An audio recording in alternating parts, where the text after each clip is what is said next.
Yay, you made it to video 3. The first two pillars tell you what to do. This one is about whether you will actually do it. And before you assume I'm about to talk about discipline, willpower, or motivation, I'm not.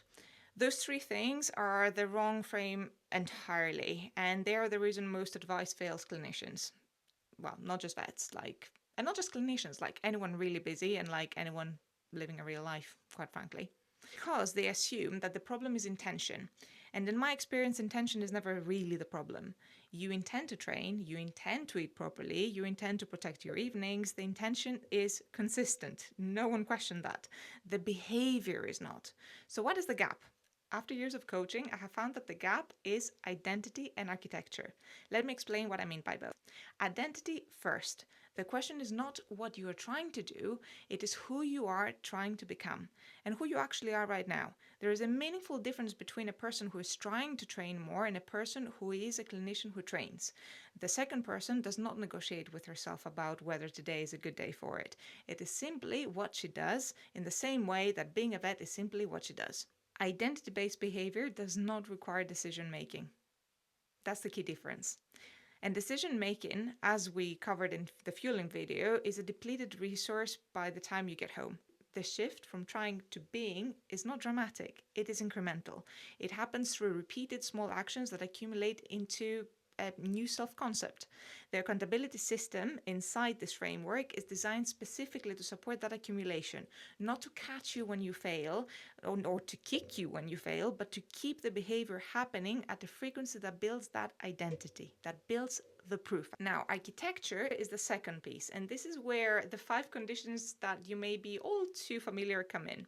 The irregular schedules, the shift work, the system has to function on your worst week, not your best. The minimum viable framework, or the tiny habits method, is the non-negotiable floor of behavior that has to be set at the level you can actually hit when you are doing out of hours, running on 4 hours of sleep, or have 3 emergency consults before breakfast.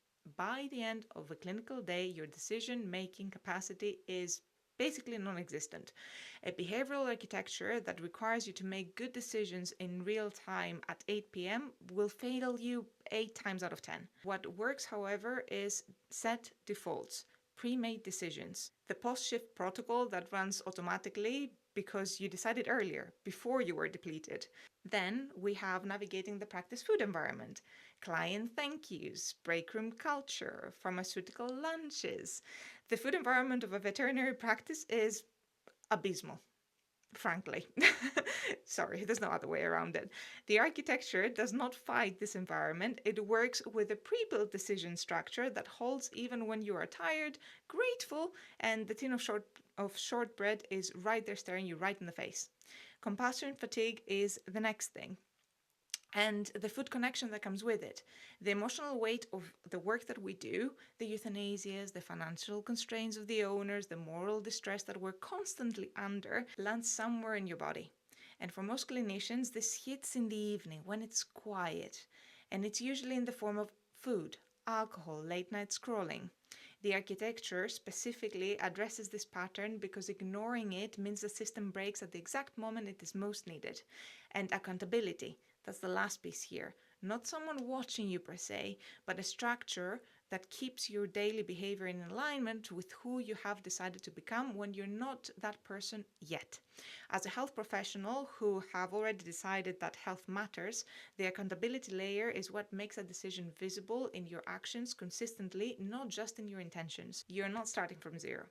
You already have the values, you already have a lot of the knowledge. What you have not had until now is a system designed for the actual conditions of your career and your lifestyle. I hope you found this useful.